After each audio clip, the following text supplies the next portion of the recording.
rapidly rising stock market set another record, with the Dow Jones Industrial Average passing 12,000 for the first time at the New York Stock Exchange. October has never been the stock market's favorite month. The crashes of 1929 and 1987 took place in October. But this year, fueled by lower oil prices and the prospect of an end to 2 years of interest rate increases, the Dow Industrials have put on 350 points in this October. The milestone came on a day when the Labor Department reported consumer price inflation easing, while at several key companies, third quarter earnings were up smartly. We've had a 25% pullback in crude oil prices. We've had lessened geopolitical tensions with an end to the Israeli-Hezbollah conflict in the Middle East. We've had more benign inflation data. The Federal Reserve is now seen as being on hold, whereas before they were aggressively raising interest rates. And all this is leading to more confidence in a soft landing for the U.S. and global economies. Oh, by the way, subprime of the actual lending thing is completely meaningless. I am now saying that if every loan in 2006 that was subprime blew up, 500 billion, if they all blew up, it would not, you would still not notice. It was the Fed to the rescue on Wall Street after 6 straight days of losses. News that the Fed was cutting its key discount rate put investors in a buying mood. At one point, the Dow jumped more than 300 points before settling back a bit. At the closing bell, the Dow surged 233 points. The Nasdaq was up 53 points in the session. In its latest move to ease the credit crunch that has been roiling the markets, the Fed cut its discount rate by half a point to 5.75%. What goes up must come down. At least that seems to be the case on Wall Street. After a string of up days earlier this week, the Dow erased it all and ended up down in negative 400 plus territory for a second straight day. A slew of yet more bad economic news traumatized the markets. We got unemployment. Unemployment's the highest in 25 years. 3.5 million Americans collecting unemployment. Not a great sign considering tomorrow we get non-farm payrolls. The signs were everywhere, but now it's official. We are in a recession. The research group that makes that determination made it today and said the recession actually started a year ago.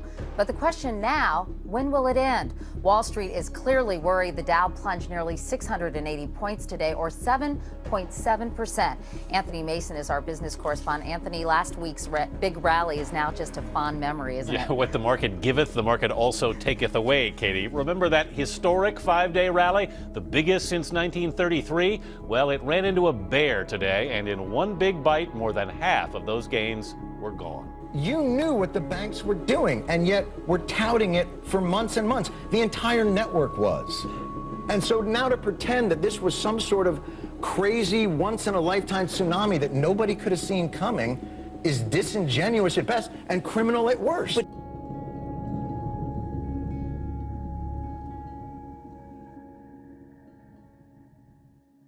Based on what we heard today, the Fed is now a little more worried about a slowdown than it is about inflation. And the averages reacted appropriately to that change, with the Dow gaining 512 points to a new all-time high, S&P jumping 1.37%, NASDAQ climbing 1.38%, a little more tepid than the others. Yes, when Fed Chief Jay Powell says the economy has slowed considerably, that's good news, not bad. It means that the Fed's now on the side of those who own stocks, not the ones who don't own any. Not only is the Fed no longer our enemy, it's much more likely to become our pal, assuming the economy stays on its current slower course.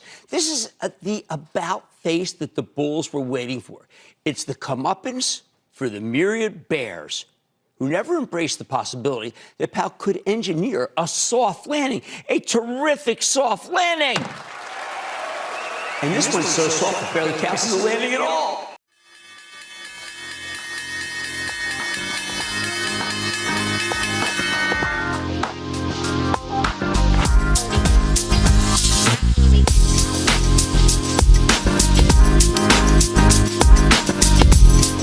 All right. Today is Sunday, the 17th of December. The year is already gone, and you're still debating whether you should text that girl or not. You better do it right now, otherwise somebody else is gonna. And then you spend next year in regret and sorrow.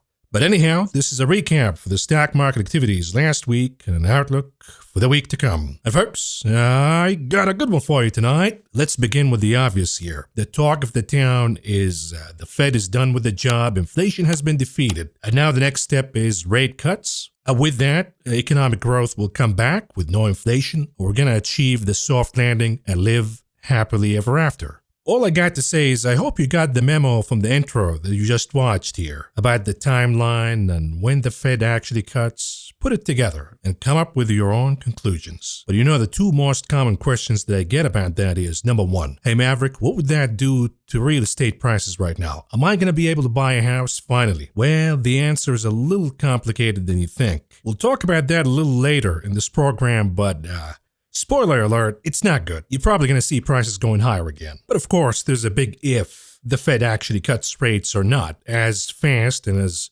soon as the market anticipates. But the second most common question that I get is, when will the market stop? It has been in a parabolic rally. Can it just continue in a vertical rally? How long? What level? What pattern? What price? What time should we be looking for this rally to end, or stop, or pull back at least? All I got to say is you're thinking about it the wrong way. This is not about technicals. This is not about a price. This is not about time. For folks who say, oh, it's the Christmas rally, they have to pump it all the way till the end of the year, and then when a new year begins, after the managers cash in their bonuses, they dump it down. It's not about that. The simple answer goes as the following. What you're looking at right now is the daily chart of the SPX, the S&P 500. Plug in orange, the chart of the 10-year yield. And you can see that we have an inverse correlation here. The moment bond yields went down, the stock market bottomed and rallied aggressively. And every day bond yields go down, they send an algorithmic reaction to programs that buys the stock market automatically. So the right way to think about it is, when will bond yields stop dropping? Because that's the key to the stock market pulling back and marking the top in this rally.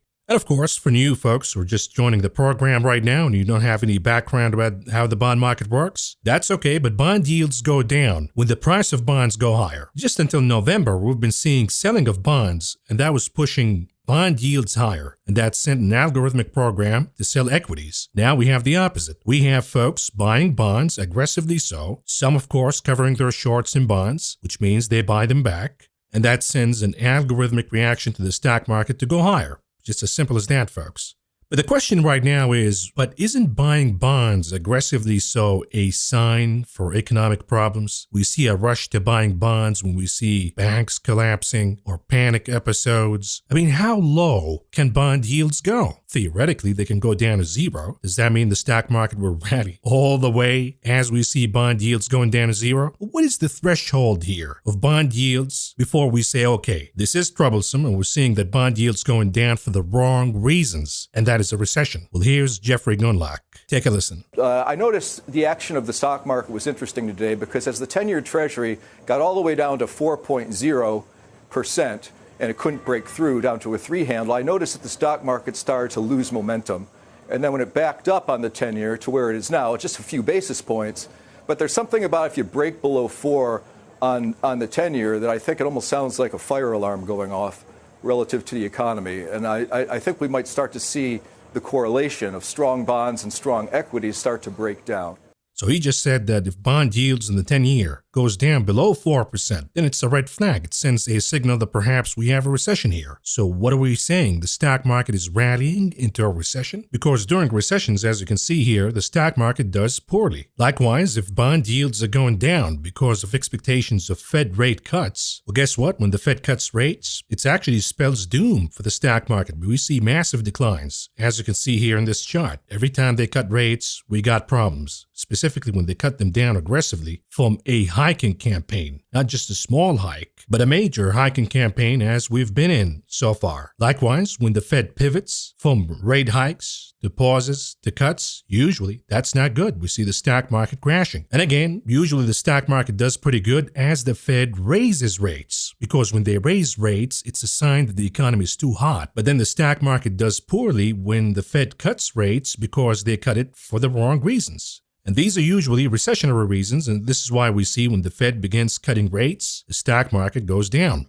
So the case goes, be careful what you wish for, you might just get it. You might get the rate cuts after all, but it might be for the wrong reasons. Now, if you want my take about it, I agree that a drop of such magnitude in bond yields sends an alarm that something wrong is going on here. But I don't think that we're there yet. I don't think that this drop that we see right now is because the market is warning about a recession yet. I think it's a combination of FOMO and expectations. So when we talk about FOMO, if we anticipate that the Fed is done raising rates, which we now have that in the bag pretty much, inflation is going down and the economy is showing signs of weakness. So it doesn't make sense for the Fed to raise rates at this point. They'll have to live with whatever they got so far. Well, what does that do to interest rates in savings accounts, in CDs, in T-bills? Well, these yields go down. Maybe we have a top in these yields. So you're looking right now at the chart of the 2-year yield. This is the 2-year Treasury, of course, and the rate was above 5% at some point. So if you dump your money here, you lock it in, you'll receive 5% interest rates,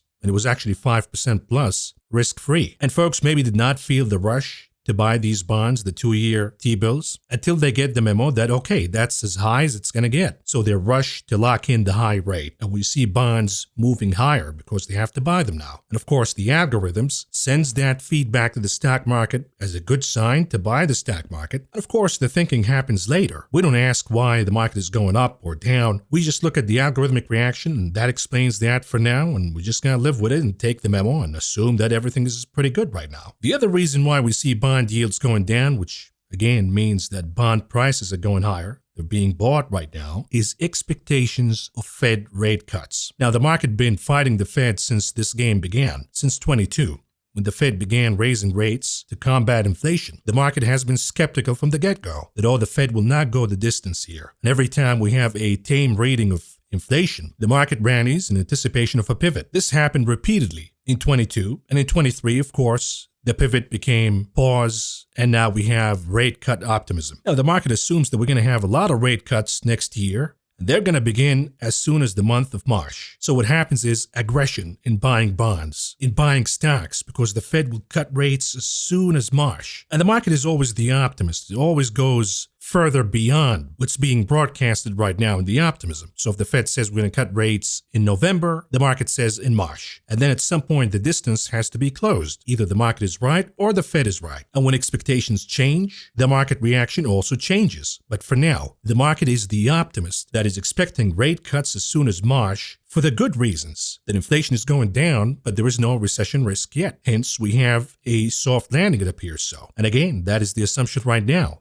As more information comes in, that assumption will change. And one thing we have to keep in mind here is the Federal Reserve has control over the shorter end of the yield curve. It means all the way till the 2-year. But in the long end of the yield curve, from the 10 to the 30-year bond, the Fed has little control. That depends on the Treasury. And it depends on the supply of bonds and demand by foreign buyers. So in retrospect, when we look at the drop in the 10-year yield, is it really happening because we're anticipating that the Fed is going to cut, or did it already happen because something was announced by the Treasury? You see, before November, the stock market was upset because the 10-year bond yield was going higher.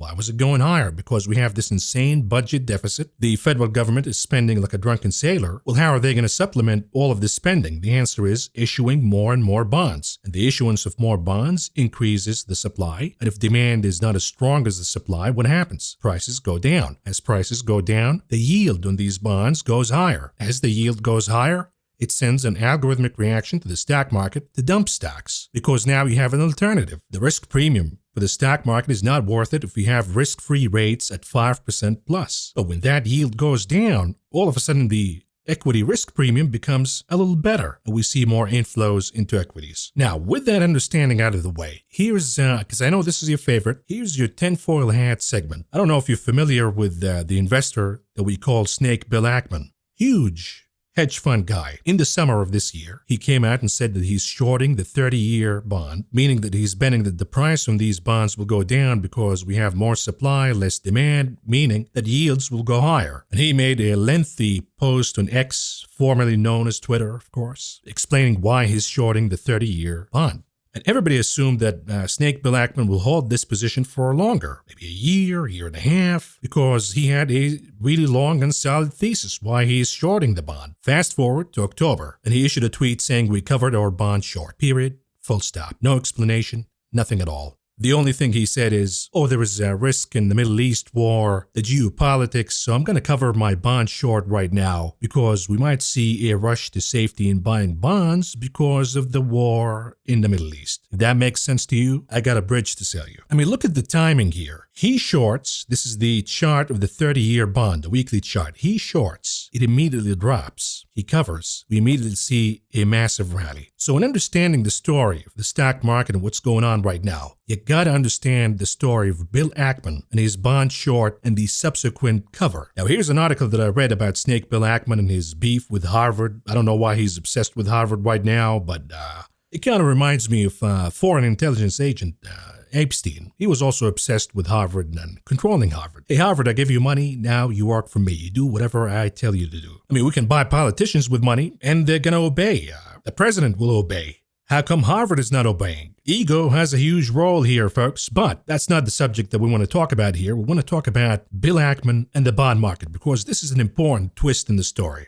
So they talked about how Bill Ackman shorted the 30-year bond, and then they say then Ackman changed his mind. On October 23rd, Ackman announced on X that he's done shorting treasuries because there is too much risk in the world to remain short bonds at current long-term rates. Why the change? ? Were there market signals? ? None that I can find. On October 23rd, treasury rates were still sky high, and Ackman could not have been responding to Yellen's auction strategy because she did not announce that until November 1st. What turned Ackman from bond bear to bond bull? ?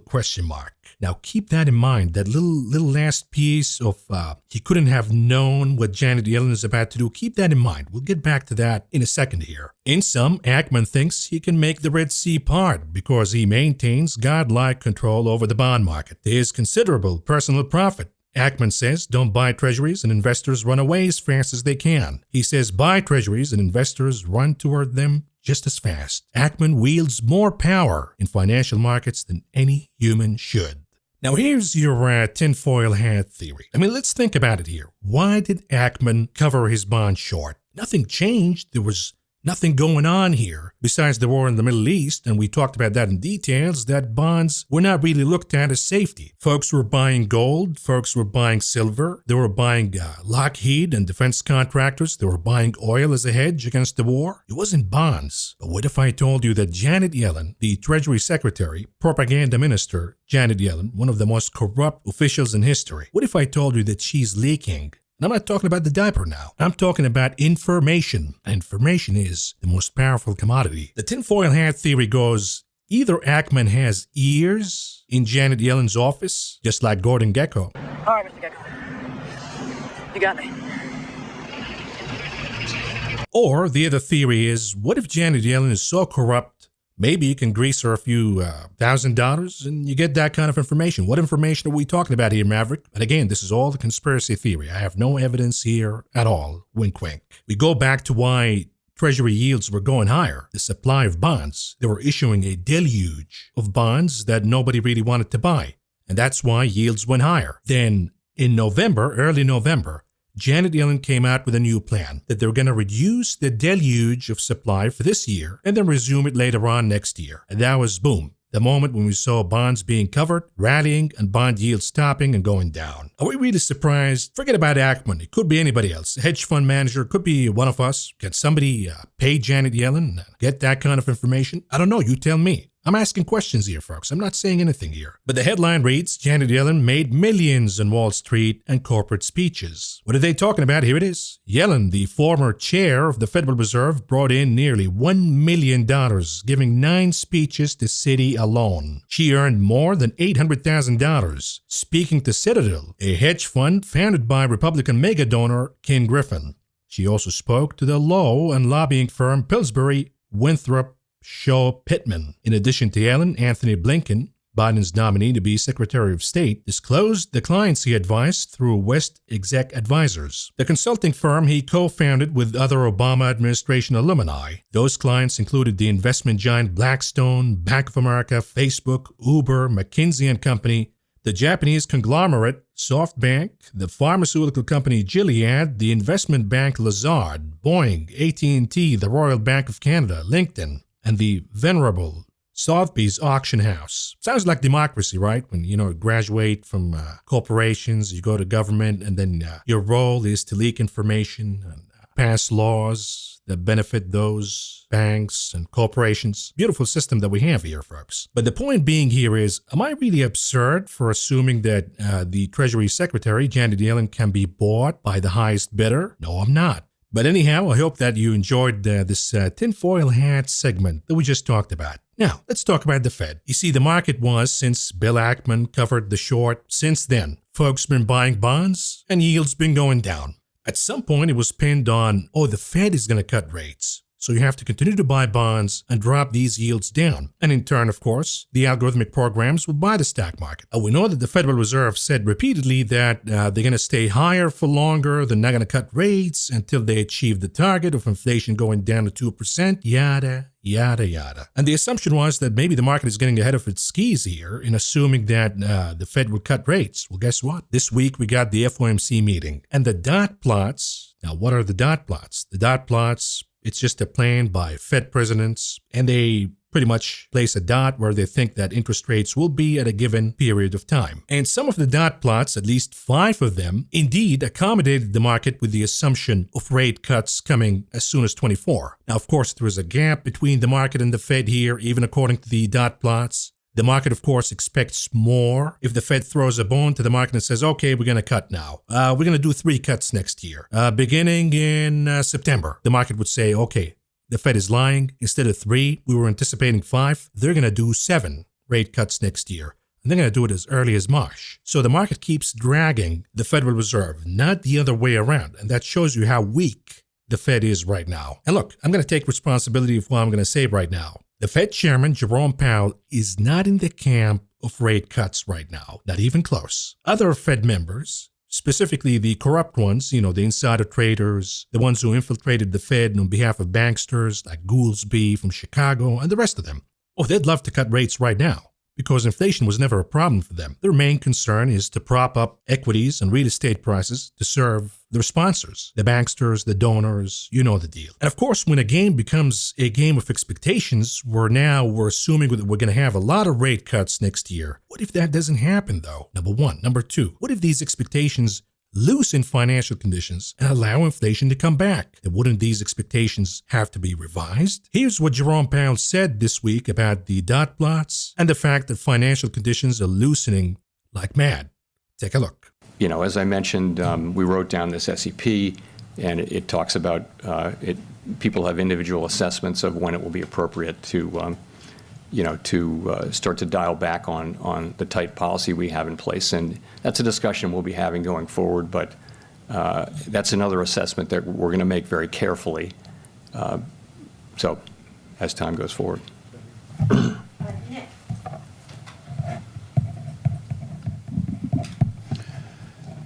Nick Timmeros of the Wall Street Journal. Chair Powell, you've argued over the last year that policy tightening started before you actually lifted off because the market anticipated your moves and tightened on your behalf. The market is now easing policy on your behalf by anticipating a funds rate by next September that's a full point below the current level with cuts beginning around March. Is this something that you are broadly comfortable with? So this last year has been remarkable for the sort of seesaw thing back and forth we've had over the course of the year of markets moving away and moving back and that kind of thing. So, and what I would just say is that we focus on what we have to do and how we need to use our tools to achieve our goals. And that's what we really focus on. And people are going to have different forecasts about the economy. And those are going to show up in market conditions or they won't, but in any case, we have to do what we think is right. And, in the long run, it's important that financial conditions become aligned or are aligned with what we're trying to accomplish. And in the long run, they will be, of course, because we will do what it takes to get to our goals. And ultimately, that will mean that financial conditions will come along.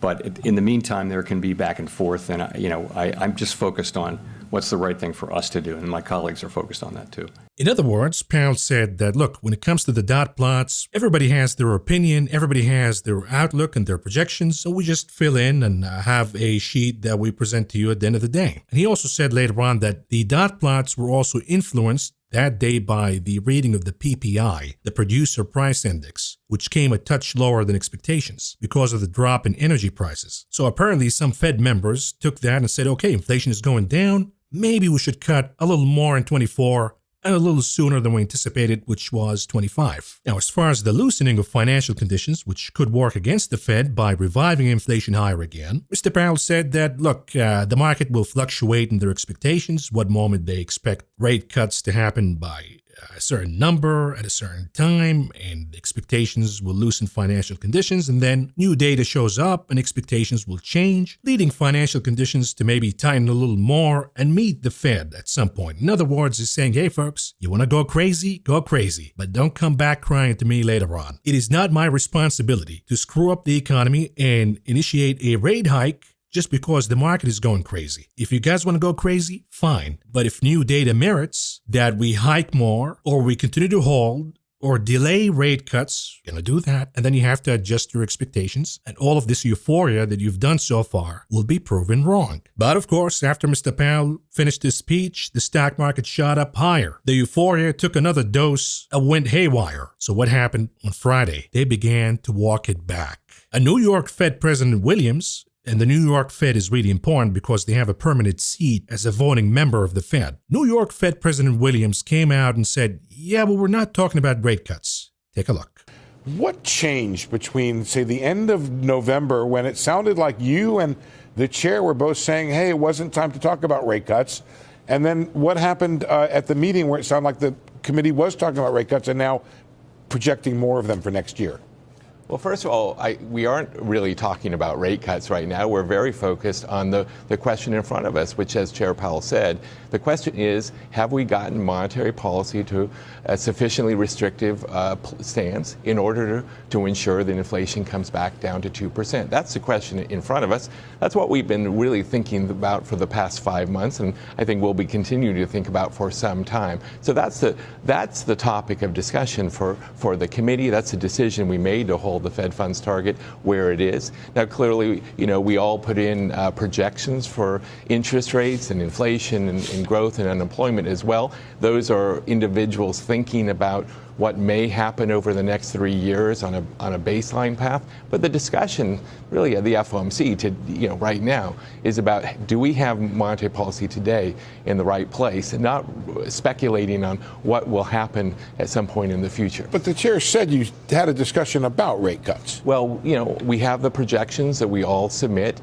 The summary of those projections are shared with committee participants, and some committee participants talk about their projections, but this is not the topic of discussion about what are we going to do or plans around this. By the way, it was not Williams alone. The IMF came out and said central banks should not rush to join the Fed policy pivot. Then we heard from the Bank of Canada. They also said that it's too early to consider cuts. The ECB, Lagarde, which if there is a case for rate cuts, Europe is in a recession right now, at least parts of Europe. They should be doing rate cuts before the United States. But ECB President Lagarde comes out and says that we are united in seeing rate cuts later than market bets. So what's up with walking it back? Are they now concerned that financial conditions will loosen too much? Were they alarmed when they saw that oil prices shot up higher by more than 4% immediately after the rate cut dot plot bullshit? I certainly think so. And it was a clear message by the market that, hey, Fed, if you indeed cut rates and you send this program to the market that you're going to cut rates and expectations go haywire, commodities inflation will come back. That was the message, and the Fed freaked out. Not just the Fed, the whole cabal of central banks. They all freaked out. Wait a minute here, this could be too soon. So now, if you heard the commentary by Williams, we go back to the statement that Jerome Powell said back in November, just about a month ago. Take a listen. The fact is, the committee is not thinking about rate cuts right now at all. We're not talking about rate cuts. We're still very focused on the first question, which is, have we achieved a stance of monetary policy that's sufficiently restrictive to bring inflation down to 2% over time, sustainably? That is the question we're focusing on. The next question, as you know, will be, for how long will we remain restrictive? Will policy remain restrictive? And what we said there is that we'll keep policy restrictive until we're confident that inflation is on a sustainable path down to 2%. That'll be the next question. But honestly, right now, we're really tightly focused on the first question. The question of rates cuts just doesn't come up because I think it's so important to get that first question, as close to right as you can. Okay, so now we have to tame some of these expectations and take them back. Of course, the market right now is a cocaine addict, and the cocaine is the Fed liquidity. And the moment you give the market any hope that the cocaine will be back at some point, they're going to go crazy. And the truth is, again, we'll go back to the intro of this video. When does the Federal Reserve usually cut rates? Well, the key to that answer is the Fed dual mandate. Here's Jerome Powell once again. The markets seem to think inflation is coming down credibly. Do you believe we're at the point where inflation is coming down credibly? Listen, I welcome the progress. I think it's really good to see the progress that we're making. I think if you look at the 12-month measure, look at the 6-month measures, you see very low numbers. If you look at 12-month measures, you're still well above 2%. You're actually above 3% on core through November at PCE. That isn't to say I'm not calling into question the progress. It's great. We just need to see more. We need to see continued further progress toward getting back to 2%. That's what we need to see. So it's our job to restore price stability. And that it's one of our two jobs along with maximum employment, and they're equal. Okay, so the dual mandate by the Fed is restore price stability. That's inflation. They've done a lot of progress on that. The other mandate is full employment. In other words, so long as the unemployment rate remains low, the Federal Reserve will likely not cut. They will not take the risk of bringing back inflation and screw up the progress that they've done so far. Why would they? If inflation goes down and the economy holds and we have a soft landing, then keep rates as it is. Why mess with it? And right now, we have full employment in the economy. The unemployment rate is really low, and it's been low for a long time. And that's not unusual. It actually happens right before a recession, that we see the unemployment rate staying really low for a long time. In other words, the Fed will not cut rates until the unemployment rate moves higher. The Fed doesn't cut rates when we have a massive inflation problem. And most importantly, the underlying conditions that could bring back inflation so fast the moment they cut rates. So long as these underlying conditions are still here, most importantly, the aggregate demand, the Federal Reserve will not take the risk and cut rates. They're only going to cut it, as usual, for the wrong reasons. And by that time, be careful what you wish for, because you're going to get it, but you're going to get it for the wrong reasons. See, right now, we are in a unique period in the economy and the market. It's called the soft landing period. I call it the light at the end of the tunnel period, the light at the end of the tunnel syndrome, where we assume that inflation went down with no damage in the economy, at least significant one. So we assume that the economy will land in a soft landing and everybody's going to live happily ever after. And this week, of course, former Fed Vice Chair Mrs. Braindead, who now works as a top economist for the Biden administration, she says that she's betting on soft landing as recession fears fade. Well, gee, when did we hear that last? How about the 60s? Soft landing economy seen. How about the 70s? Economists see a soft landing when boom ends. How about the 80s? U.S. economy seems headed for a soft landing. How about before the GFC? Soft landing. They say that Fed chairman at the time, Ben Bernanke, is credited with steering the U.S. economy to a soft landing. And we all know how all of these episodes ended, either in a revival of inflation in the case of the early 70s or a recession. So the administration and their propagandists can brag about soft landing all they want. We've heard this story before. It was back during the Bush administration, just before the crash. President Bush said there is a lot of liquidity in our system, and liquidity will provide the capacity for our system to adjust. In a later appearance on CNBC television, the Treasury Secretary Henry Paulson said problems in the housing market were centered in so-called subprime loans extended to less credit-worthy borrowers, and implied a normal, if extended, correction was taking place. The fundamentals of the economy are very solid, Paulson said. The markets have been unsettled, largely because of disruption in the subprime space. Risk is being repriced. In an interview with Fox News Channel, Bush acknowledged an issue with housing as defaults, subprime mortgages climb, but a soft landing is kind of what it is looking like so far. So again, folks, every single time In every cycle, they always say that this time is going to be different. This time we're going to achieve the soft landing because fill in the blank. Last time around, it was all the problems are centralized in housing. Just a tiny little piece of housing, subprime mortgages. Now they say, yeah, you can't have a recession when you have AI. You can't have a recession when you have such a low unemployment. You can't have a recession when the consumer is so strong. You can't have a recession because it's different this time. For whatever reason, doesn't matter what it is. And the truth is, soft landing never happened before. In the case of the early 90s, maybe you were not born back then, maybe you just forgot, I don't know.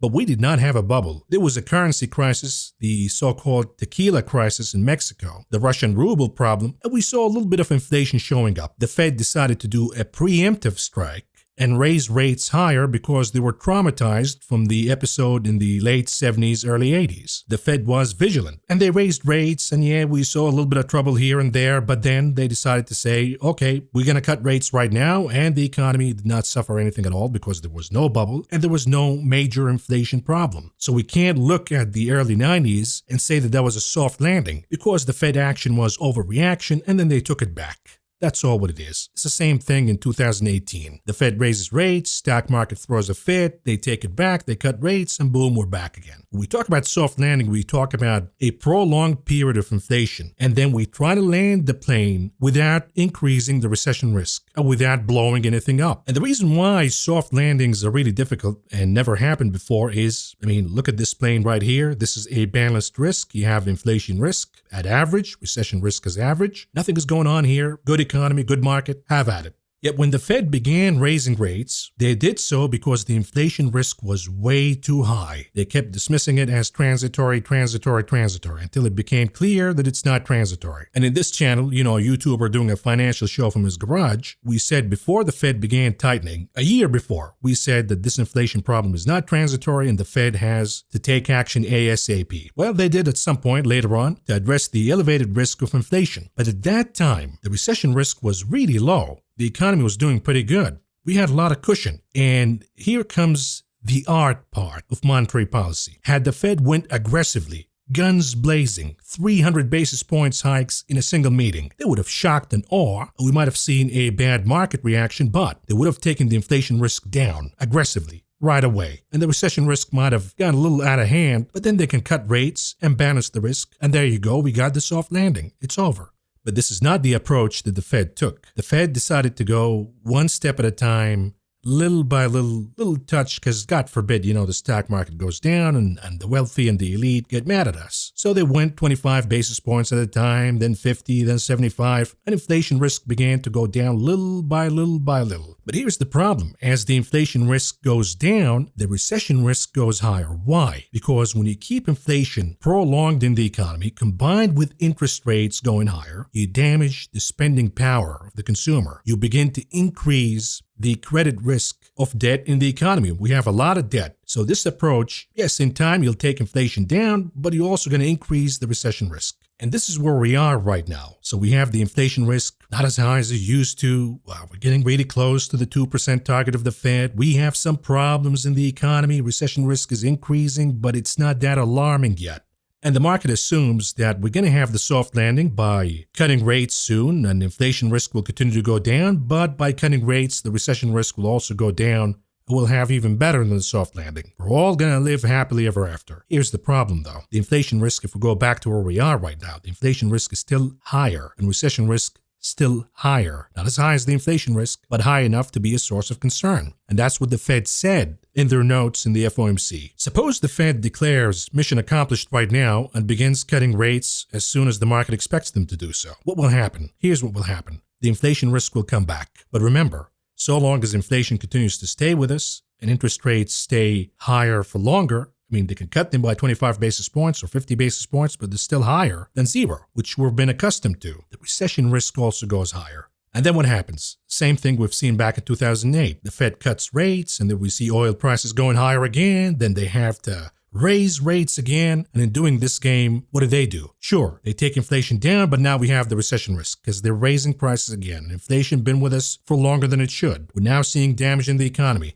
And in this game of trying to land the plane, usually something blows up in the system or we get a massive recession. This is why it's really, really hard to land the plane. It's the dual risk that we talked about in a previous video. So when we talk about the recession risk, look at the recent reading that we got in the CPI. So the overall inflation number is up 3.1% year on year, but core inflation is still at 4, which is double the Fed's target. It doesn't appear that it's going down. It appears that it's finding a bottom here and it's about to curl its way higher. Now, overall inflation went down primarily because of energy prices going down, and energy prices can fluctuate up and down really rapidly. Geopolitics, OPEC, all of these could impact oil prices in unforeseen ways, where they can perk up back higher again rapidly. You look at the categories in the CPI, the Consumer Price Index, that we got recently in November. The majority of categories are still seeing inflation, albeit not as high as we've seen before, but most categories are going higher. The biggest contributor, the CPI going down closer to 3%, is gasoline and fuel oil. Well, gee, what happens if gasoline prices go up higher again? Are we dismissing the risk from geopolitics? Are we dismissing what's going on in the Middle East right now? Are we dismissing the fact that if the Fed indeed cuts rates, that we're not going to see short covering in oil and a huge rally that could bring prices higher again? Something to think about. When you look at services, less energy services, this inflation rate is north of 5% right now. Do you really think that the Federal Reserve will cut rates and risk inflation going higher again when we have these kind of readings? And here's another one. Excluding shelter, CPI services 3-month annualized pace climbed to 6.1% in November. You can see the chart for yourself. That's a major rebound in this inflation rate. Once again, do you think that the Fed will take the risk with these readings and cut rates as aggressively as the market is pricing right now and as soon as March? Think again. It's only going to happen for the wrong reasons. And that brings the other risk. When we talk about the duality of the risk, the other risk is the recession risk that keeps going higher, along with the inflation risk, if the Fed cuts, of course. Here is economist Rosie. He says the Fed is calling for a tepid 3.8% nominal GDP growth next year, but the stock market is pricing in 10% plus EPS growth. Both cannot be right. So we have a case of euphoria here. We have a case of overreaction by the market. Of course, Rosie also highlighted, and a lot of folks talked about this throughout the week, that the Fed's 3.8% nominal GDP growth carries with it 90% recession odds. 90%. Are you now beginning to believe in the duality of the risk and how hard the path is going to be from this point on? We continue to get bad headlines, re-recession. The banking sector is not out of the woods yet. Citigroup employees on edge after layoffs. They're told that they can work remotely all the way till the end of the year. But then we're going to see more and more layoffs from banks. And by the way, when we talk about the systemic risk here and the risk for something blowing up, look at this. Global debt. Refinancing costs have soared. We haven't even seen this back in the GFC. Once again, do you really think that this movie is going to end the way you're thinking about right now? Keep that in mind. When we look at the default rates, they're rising across the Atlantic and Europe. And I think if something is going to blow up, it's going to be in Europe. And then we're going to see the contagion impact. Folks, we're not out of the woods. The most difficult period of the economy begins now. And the most difficult part of the Fed's job begins now. We haven't seen anything yet. But hey, Maverick, how will we know? How will we know that rate cuts will be pushed beyond March? Because right now, the market anticipates that with certainty, the Federal Reserve will cut comes the month of March, which we're not really that far away. Headline reads, markets are pricing in a March rate cut, but not everyone is buying it. And yours truly right now, the guy you're listening to, is not buying it either. And your indicators would be oil and the real estate market. Forget about the Fed cutting rates. The expectations of Fed rate cuts will change consumer behavior, will change how commodities trade. So for now, for example, if we begin with oil here, the problem was recession risk. So we saw a lot of selling in oil, a lot of shorting in oil, and of course, the oversupply right now. But the oversupply issue could be addressed here as you see Saudi Arabia's exports plummeting, and they could plummet them even more to keep prices higher. Not to mention, of course, the embargo risk with this war in the Middle East. And on top of that, why did we see oil prices rebounding immediately after the FOMC? Because if you're going to stalk risk on, if you're going to say, hey folks, all of your fears about defaults and credit unworthiness and recession, that's gone now. Inflation is going down. We're going to cut rates. Growth will come back. Consumer demand will come back. And everybody's going to live happily ever after. Then why are we selling oil here? Why are we shorting oil here? And that means that oil will come back. And if it does, so will the inflation risk. So your eyes should be laser focused here on the price of oil. Number 2, the real estate market. So right now, a lot of folks in 22 and throughout the year been saying that real estate and housing has been in a recession. I disagree, and I disagreed from the beginning. I don't think that the housing market is in a recession. You get in a recession in the housing market when we have higher unemployment and folks getting foreclosed on and losing their homes, moving out of their homes. What we've seen is dormant demand. Why dormant demand? Which, by the way, goes hand in hand with the concept of aggregate demand. That if prices get a little better or interest rates go down, demand will come back. Because we have different categories of, let's say, potential buyers who have few $100,000 in their savings, but they've been waiting for a better price. You have a lot of folks who are staying in their homes right now because they're waiting for a better environment so they can sell their homes and get out and move to another house. You have renters. They're renting right now because mortgage payments are way too high. If mortgage payments go down, what do you think they're going to do? They're going to look for supply, and if they find it, they'll fight for it, which will push prices higher again. And mortgage rates have gone down from almost 8% now to about 7%, less than 7%, a little bit less than 7%, but if they continue to go down, that's going to stoke the aggregate demand and push prices higher. That is, of course, assuming that you can find supply, because the dynamics in the real estate market right now really complicated. Supply is nowhere to be found for now. So even if you're renting and you see that mortgage rates are going down, can you really find the supply to get out of rent and become a mortgage payer instead? That's another thing that we still don't know about. But if it is, hey, mortgage rates go down, I'm going to cancel my rent and go with a mortgage instead, then yes, prices will come back up. And home affordability will get even worse. We have investors who buy homes. If they see that rates are going down and folks are beginning to spend in the economy again, and oh, by the way, the rise in stock market is increasing the wealth effect, wouldn't they jack the prices higher? So all of these dynamics is really important to understand here. What we have right now is a weaker housing market. So Lennar reported this week and they said, look, Q1 forecast will be weaker than anticipation. Stock goes down. So for now, we're still in the dynamic of the housing market staying weak. But boy, if you stoke that aggregate demand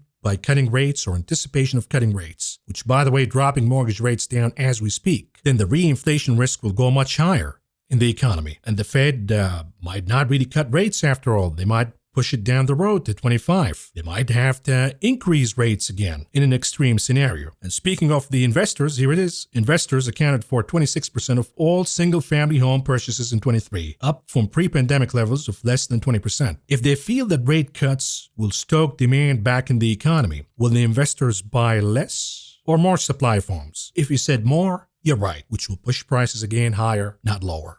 And here's a tweet from Alan Corey. He says, how interest rates affect house prices. House in the market for 100 days, 42 showings, no offers. Interest rates drop into 6, meaning mortgage rates now go down to about 6%-ish. House immediately gets over 3 over-asking offers in one day. 150 grand over. Are you listening, Mr. Powell? Are you listening to all of the zombies at the Fed? You're gonna bring inflation back. The mission is not over, and expectations matter. And that leads us, what about the stock market now? If expectations are going to change, does that mean that the rally is going to stop at some point? Well, here's the headline for you. Epic Treasury rally may be running out of fuel as the Fed pivot priced in. So now we've priced in a rosy scenario that the Fed will cut rates by March and everything is going to be good. Consumer demand will come back. The risk for a disappointment right now is higher than the risk of validation of that assumption, if that makes sense. And the market has been defying a lot of correlations. For example, the latest U.S. job openings, high degree of correlation with the S&P 500 recently. Job openings go down, the stock market says, I don't care, I'm going higher. Okay, well, you're going higher because expectations of rate cuts. The algorithmic program's buying because bond yields are going down. What if we have to revise that and say, wait a minute here, job openings are correct here, not the market? What if we say that, because we looked at other correlations that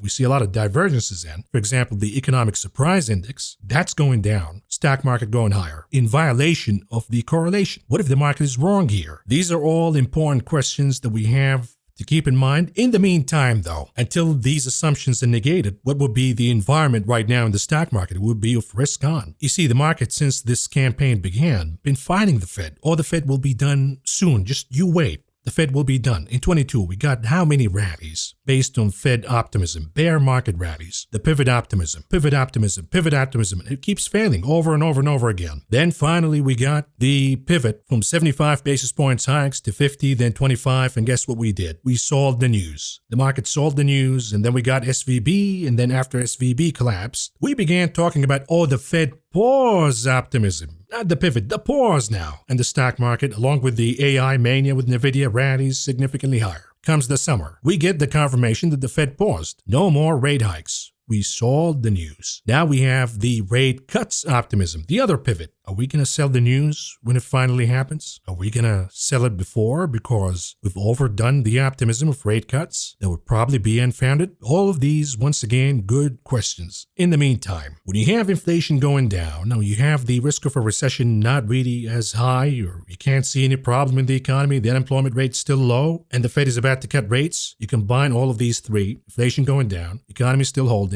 Fed is about to cut rates. What do you get? Any risk that we were concerned about, be it weaker consumer, be it credit risk, that has to reprice now. We're out of the woods. That's the assumption. And this is why we call it the light at the end of the tunnel syndrome. So you see junk credit risk, for example, going down, not up, as when the Fed was raising rates. You see these banks, SVB collapsed because of their held till maturity securities. And right now we still have that risk. They're not out of the woods yet, but the assumption is that the value of these held till maturity securities will improve as the bond market rallies again. And perhaps as rates go down, we're not going to see deposit exodus from these banks, and maybe they're going to be out of the woods. So we see regional banks rallying significantly higher as of late.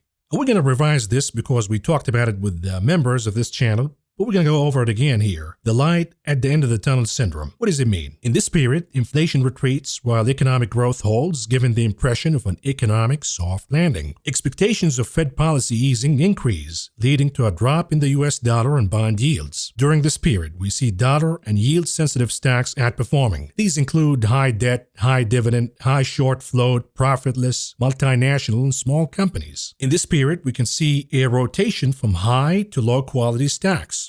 So besides the categories that we just talked about, we can add to that, for example, auto manufacturers. What was the problem with companies like Ford and GM and Tesla? Their stocks been underperforming as of late. But then recently, this week, they shot up higher. The assumption is consumer demand will come back. You drop rates down, all of a sudden we're going to see demand for leases and financing going higher. You even see airline companies' stocks going higher. Why? Because the assumption is inflation has been defeated, jet fuel costs are going down, and consumer demand will come back up. It's going to be robust again. And we made a video. We called it The Last Party, the light at the end of the tunnel portfolio. And we gave some names to the members here, but again, just follow these categories. High debt, high dividend, high short float, profitless, multinational, and small companies. The lower the quality, the better. The meme stocks, the trash stocks, they tend to outperform right now. The zombie companies, certainly. Why? Because all of the fears are now assumed that they're gone. We're out of the woods. Until, of course, proven otherwise. So right after the FOMC, we talked about some rotations that we've seen on Thursday. We covered this for the members. You can see some rotations here,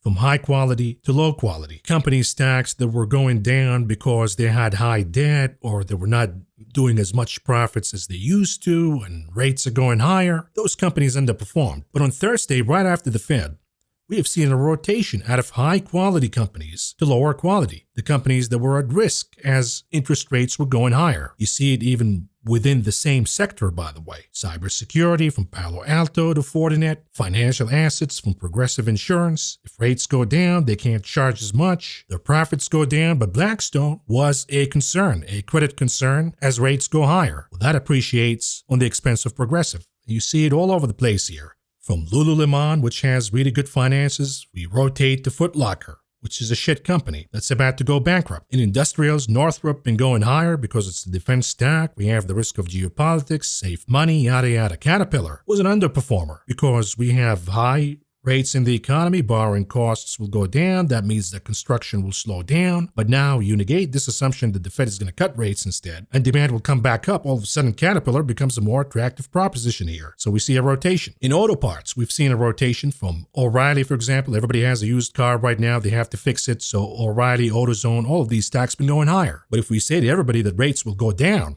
and consumer demand will come back, well, maybe they're going to get rid of their cars right now and buy new cars. So we see the stocks of AutoNation, Ford, even auto part companies like Magna, all going higher, but O'Reilly, AutoZone going down. Even in restaurants, McDonald's, high quality, safe asset, Wingstop, really good profits, good growth. But we don't need that right now. We want to chase the lower quality companies with high debt, lesser profits like Shake Shack, Dutch Bros. So you see it, folks. We have many examples that we've seen this week. Now, does that mean that this theme will last forever? Of course not. The moment we get a piece of data that negates the assumption of the magnitude of interest rate cuts and how soon they're going to happen, the theme is going to reverse. And you're going to see these same assets going down big. In the meantime, they're going to continue to see demand and recover. So we go back to the light at the end of the tunnel syndrome and how things will change. Here it is. During this period, the risk of Fed policy error increases, leading to the duality of risk, recession and reinflation. We just talked about that in details. Because of the devaluation of the dollar and drops in interest rates, commodity prices can recover. And aggregate demand, I said pent up, but it's aggregate demand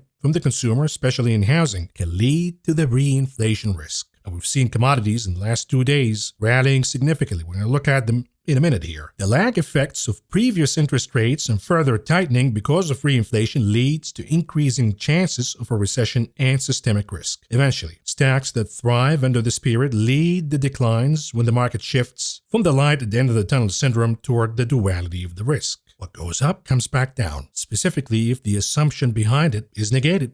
And that's what we have right now, folks. But we spent a lot of time here talking about the macro and the market dynamics. Let's cover the market information and add more color to the conversation we just had. We begin with the closing of the indices last week, and here we go.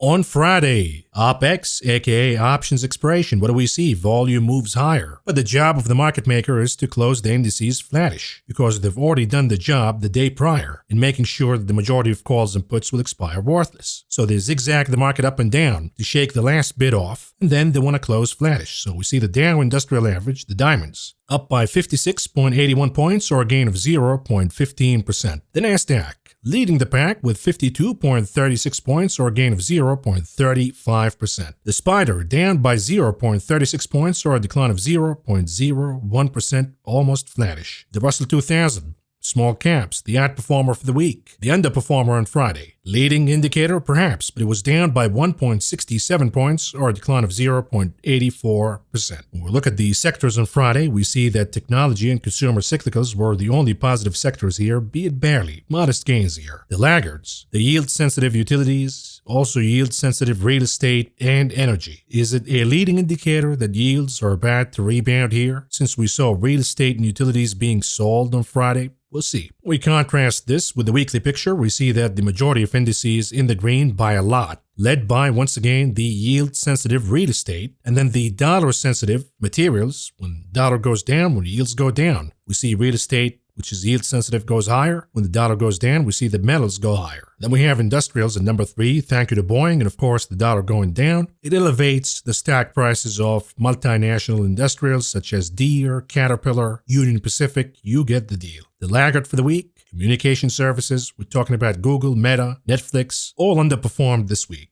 When we look at the breadth all in all on Friday, it was awful. The NYSE only 26% advancing versus 72% declining. The Nasdaq 39% advancing versus 57% declining. If we move on to commodities, what do we see here? On Friday, we got a rebound by the dollar after the commentary by Williams from the New York Fed. So we saw some metals going down, such as gold, silver, platinum, copper, dollar sensitive, but palladium, which rallied by more than 10%.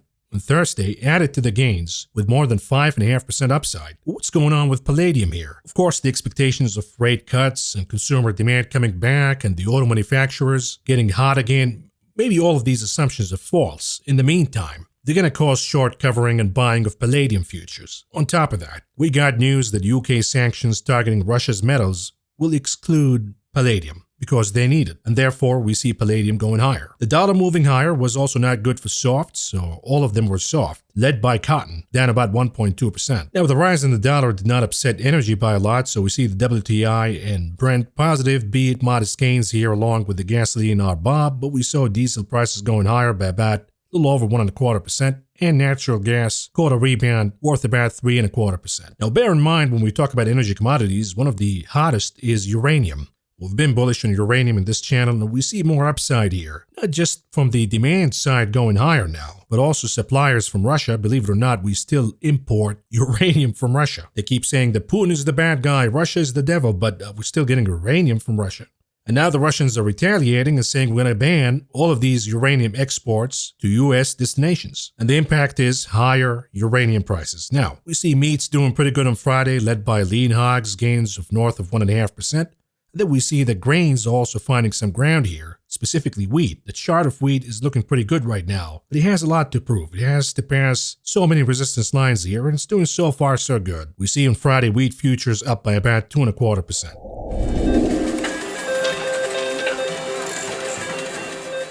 On to the big casino, the options market. What do we see here? The volume OPEX was lower than average, which is kind of surprising here. It was higher than average in certain names such as Tesla and Nvidia. And we continue to see that calls overwhelmed puts by a lot. Now, could this be a sign for a market top? Sure. If we look at the skew, put versus calls, we see that we're now getting really, really close, and we might have already gotten there on Friday, to the same readings where we're seeing a market top in the month of July. And that happened because of the astronomical number of calls versus puts, and we see the same phenomenon right now. If we look at the 20-day equity put-to-call ratio, we don't have a sell signal yet. Usually they say that after the fact when we see a bottoming process here, we see some buying of puts and the VIX reversing a little bit, and that will be a sell signal. Not here yet, but could be close enough. Now, if we segue to the unusual activities that took place in the options market on Friday, what do we see here? The IWM, the index for small caps, is really, really active, the Russell here. And look, we've been bullish on the IWM since this bottoming process in October began. That the IWM perhaps is the laggard, has a lot to catch up here, but is it becoming too crowded at this point? I certainly think so.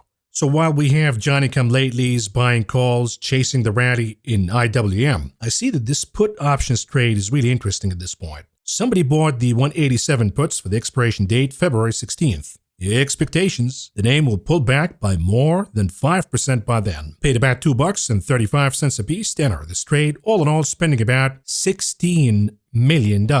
It's a big one. And then we have WDC for Western Digital. The name is getting a little hot as of late, and somebody's betting for more gains to come. They bought the 55 calls for the expiration date, February 16th. The expectations, the name will go higher and gain more than 8.5% by then. Paid about $1.50 a piece to enter this trade, all in all spending about $3 million. And then we have the ticker FOUR. 4. This is for Shift 4 Payments, one of the shitty names, the low quality that been outperforming as of late in this light at the end of the tunnel syndrome. And somebody's betting that we have more gains to come here. So maybe you're not too late to chase. I don't know. We'll see. They bought the 80 calls for the expiration date, February 16th. The expectations, the name will go higher by more than 8.5% by then. Paid about $5 a piece to enter this trade, all in all spending about $5 million.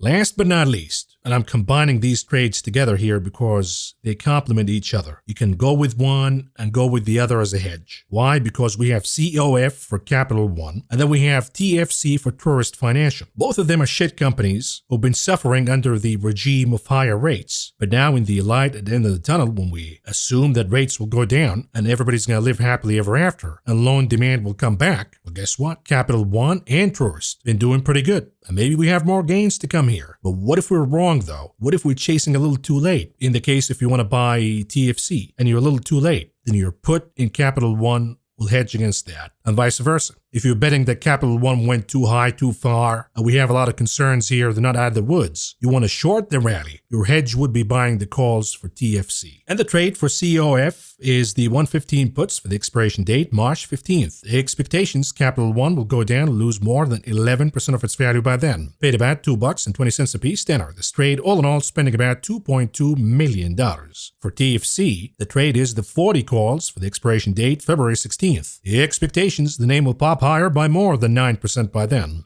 Paid about 85 cents a piece to enter this trade, all in all spending about $850,000. On to the heat map from Friday. Can we extract any theme here? Do we see anything interesting? The answer is no. It's option expiration, so it depends on the calls and puts for individual names, but the notable theme here is we did not have the rotation trade, the light at the end of the tunnel trade, on Friday. And my assumption is we had a lot of call options out of the money, so the market maker had to drop them down just to punish and exercise maximum pain on those who bought call options out of the money on these names.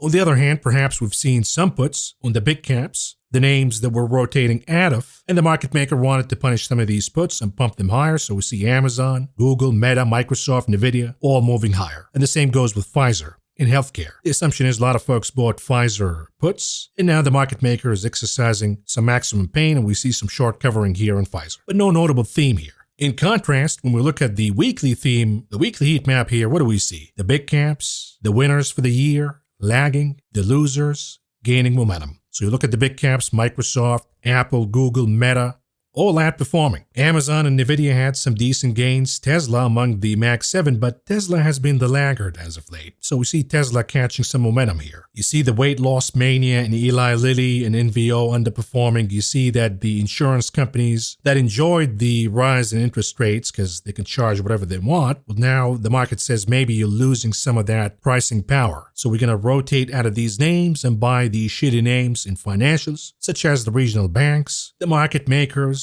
Goldman Sachs, Morgan Stanley, and the at-risk management names such as KKR and Blackstone. Likewise, the health insurance names, UNH, Humana, all of these names also enjoyed the rise in rates. They make more money that way. They can raise their own rates that they charge us, the criminals, of course. But maybe now with rates going down, they're going to lose a lot of pricing power, and we're rotating from these names to the laggards in healthcare. Same goes in industrials. You see trucking all of a sudden becoming hot, airliners becoming hot, Caterpillar, Deere, railroads, not so much the defense contractors, which have been the outperformers as of late. We see the comeback of metals, gold, silver, copper, iron, steel, comeback of energy to a certain magnitude, the comeback of real estate really, really hot as rates go down. But we see rate-sensitive sectors, but defensive sectors such as utilities and defensives underperforming a little bit. In other words, if yields go down for the right reasons, that inflation is going down but consumer demand is going to come back up,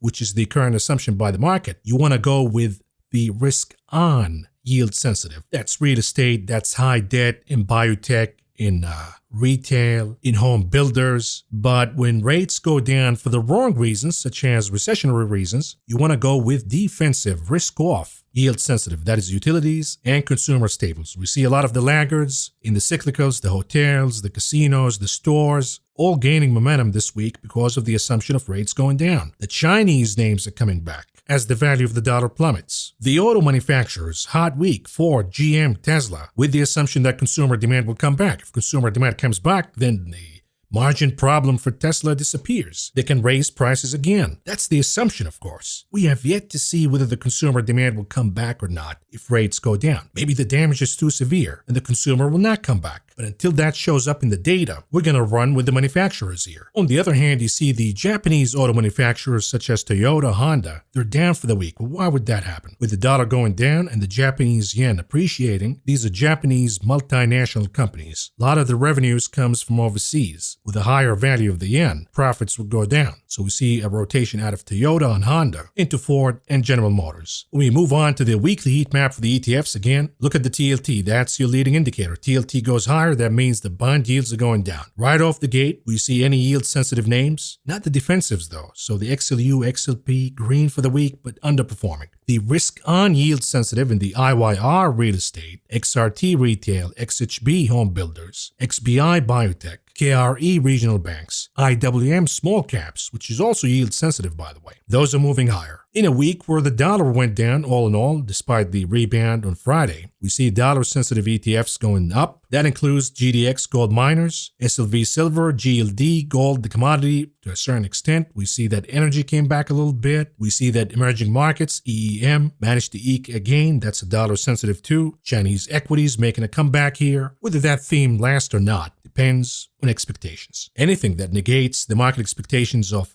how soon rate cuts will happen and how much, you'll see the dollar and bond yields reversing and moving higher again, and we will see the inverse picture of this. But until that happens, we have to run with the theme that we have. Let's move on and do some charts and then wrap it up. But before we do that, a disclaimer. This has not been a technical market, so you have to take the technicals right now with a grain of salt. We have seen a lot of technical violations in this rally because it's not really a technical rally. It's not a fundamental rally either. It's a mechanical rally. Bond yields go down, dollar goes down, the algorithms buy, and that's what really matters. And therefore, we see the technical boundaries being violated. At some point, when the market becomes technical, then the technical boundaries will be respected again. But if we look at the SPY here, an hourly chart for the S&P, what do we see here? Thursday, we got a top maybe with a bear flag. We gapped down on Friday.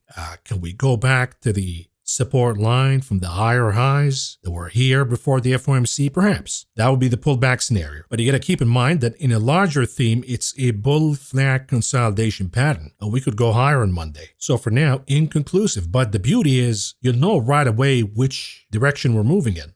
If we open lower and we begin to head down to the trend line, then that could be support, and you watch for it. If it holds, then maybe we have a rebound. If it doesn't, then we have more downside to come. If we open higher, close the gap above from Thursday, then your assumption should be that the bull flag is playing out, and you want to go on the long side here on the SPY. If we look at the daily chart here, again, technical violation, folks. This is why we're not looking at the levels at all. They don't matter. The technicals don't matter in this rally. The RSI is overbought. So is the MACD.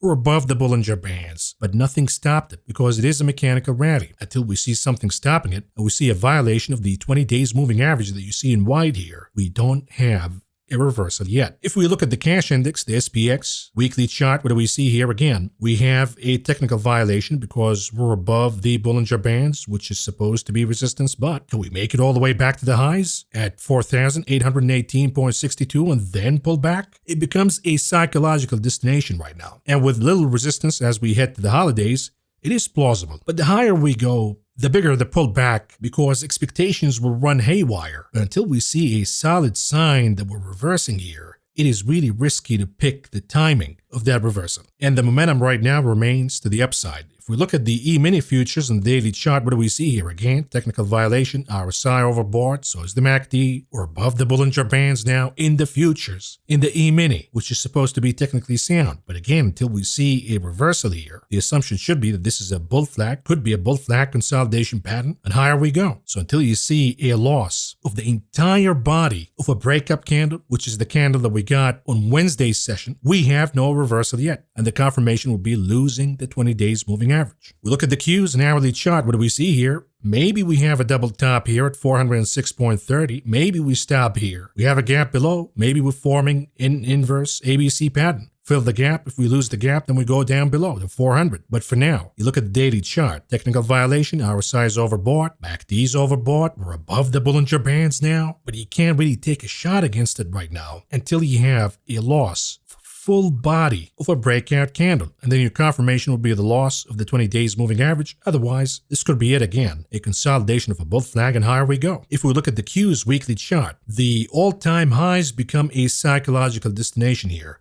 408.71. We know that we're overbought. We know that the rally's out of whack. We know all about the technical violations that we have. But is it such a strong destination here from a psychology perspective that we have to do it? We have to go to the highs and then pull back? That's the risk right now. Now, bear in mind that in the month of October, when we got the bottom, we had a bear flag pattern that violated the weekly Bollinger Bands, which is a stronger signal than a daily Bollinger Band violation. And that was the bottom right there and then. Is what we're seeing right now, a bull flag breakout that violated the weekly Bollinger Bands, and we mark a top here. A good bet, but remains to be seen. If we look at the IWM Russell 2000 daily chart, we've been bullish in this chart, but you gotta call it for what it is right now. It is too risky to assume that we're gonna go higher from this point on. We need a pullback. The technical violations are a lot here, and any rebound in the dollar or bond yields, but specifically bond yields, because the IWM is bond yield sensitive, we will see a significant pullback in the IWM here, a correction, which is due, by the way. You look at the weekly chart, we finished the destination here. We went all the way to the weekly upper Bollinger Bands. Now we need a retracement and a retest of the 20 weeks moving average, or at least get as close as we can to that average by consolidating, pulling back a little bit, allow the average to catch up with the trade here. Dixie daily chart, what do we see? The inverse head and shoulder failed. We lost the 20 days moving average. We lost the Fib support. But now are we becoming really oversold here outside of the Bollinger Bands? There's certainly a case for a rebound. If there is a rebound, that's going to upset dollar-sensitive commodities, maybe the entirety of the stock market if it comes in combination, with bond yields, the VIX, and oil prices moving higher too. On the hourly chart, if we zoom in, maybe we have somewhat of a cup and handle pattern here, and we can catch a rebound. It certainly goes more on dollar rebounding rather than dollar pulling back again. You look at the weekly chart for the dollar. Again, we got all the way to the lower Bollinger Bands, and we caught some support. In the past, last 2 times at least, we've seen a decent rebound from this point on. If that is the case, what happens to the old man? You see, gold right now caught a nice rebound, really strong rebound that a lot of you couldn't really catch on Wednesday. And it happened so fast, you couldn't really wrap your head around it. And then we saw some weakness into Thursday and Friday. Now we're retesting the 20 days moving average. If you look at the indicators, negative divergence in the RSI, negative momentum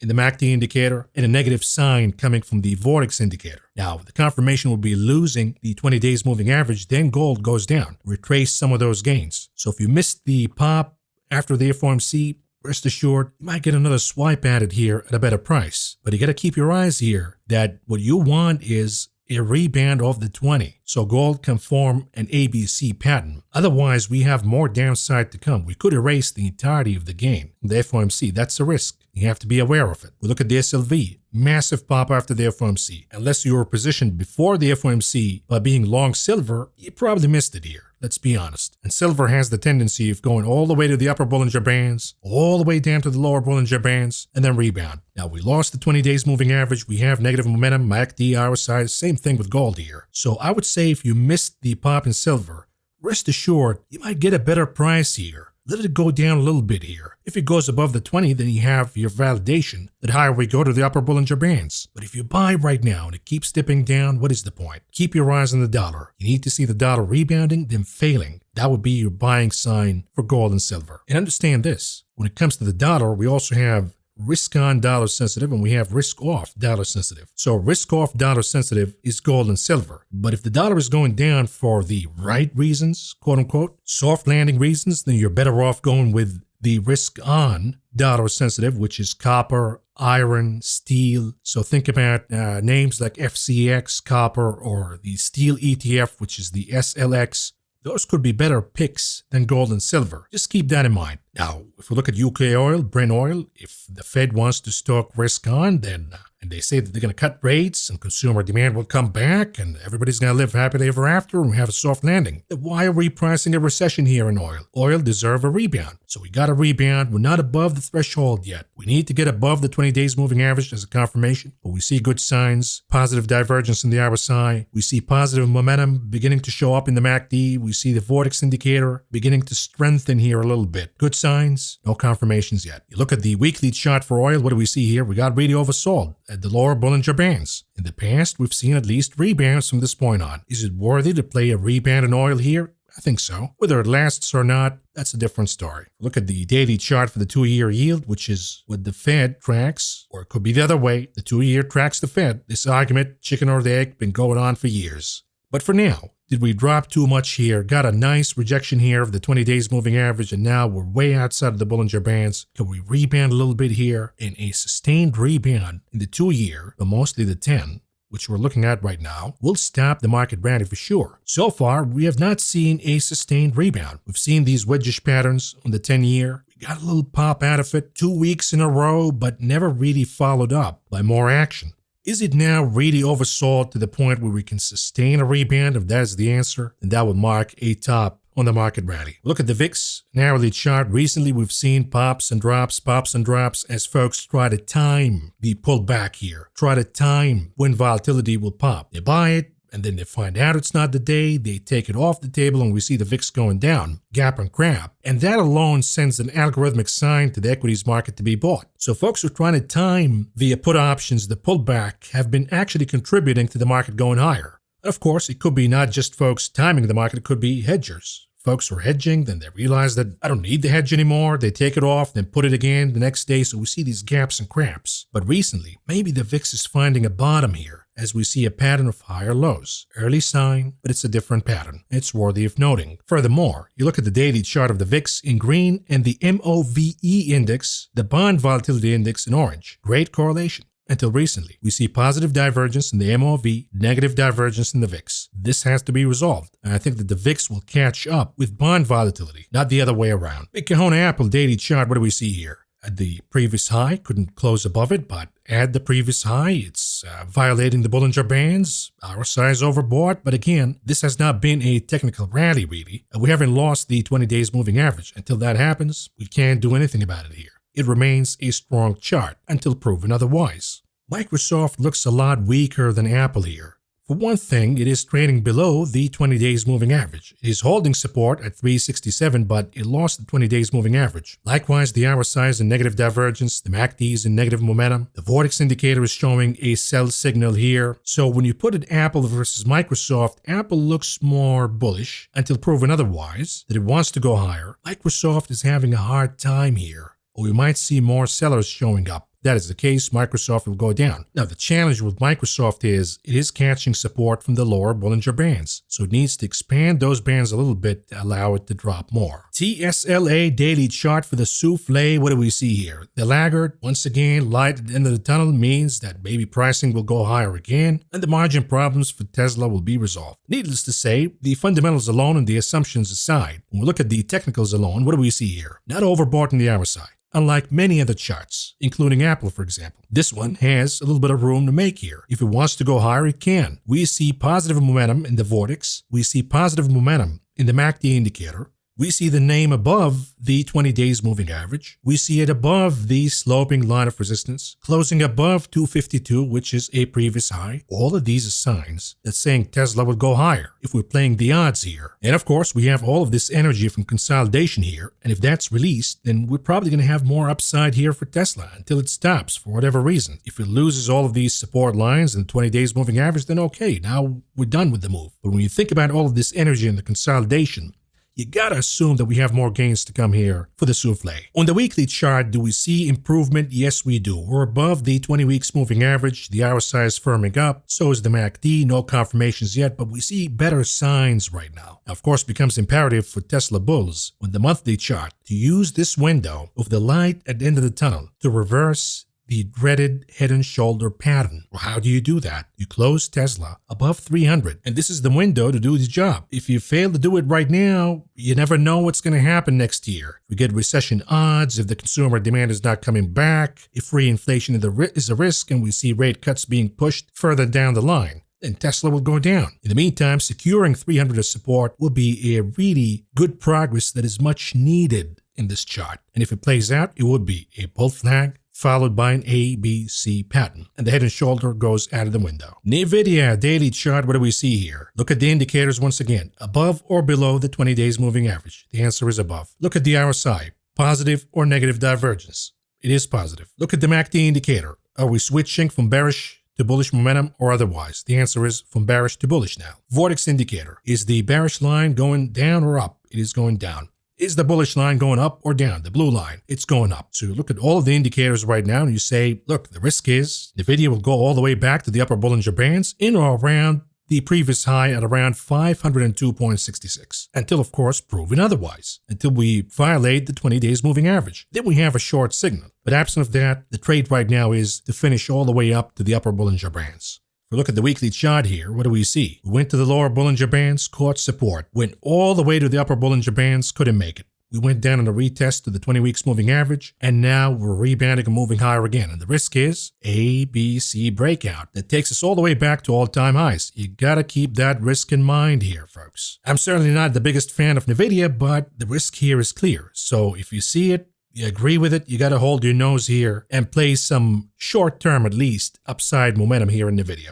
If the 20 days moving average is lost, then we can talk about the short side. What about BTC, Tulips, Bitcoin? Now, this is really volatile, but at the time of the recording of this video, we're not doing anything at all here. We're consolidating, hugging the 20 days moving average support. If broken, down we go to 40,000. If 40,000 is broken, down we go to 38,000, which will be in or around the lower Bollinger Bands. That could be good support. What validates a drop here is the negative divergence of the RSI, the negative momentum in the MACD indicator, and the Vortex indicator. We see the bearish momentum now rising while the bullish momentum declining. Now, if we have a pop and we pass above 43,800, then the upside risk becomes more dominant, and we can talk about 50,000 and many other upside targets, but one step at a time. Now let's move on to the conclusion of this video. What do we have on the economic calendar this week? We have important data, specifically for what we just talked about, the duality of the risk and the housing market. On Monday, for example, the 18th, we have the Home Builders Confidence Index. If we see that moving higher, it's a leading indicator that probably we will see reinflation in housing. Tuesday, December 19th, we have housing starts and building permits. Now, those are a little lagging from November, but will be also good leading indicators here. Wednesday, the 20th, we have the U.S. current account and existing home sales. Really big week for housing.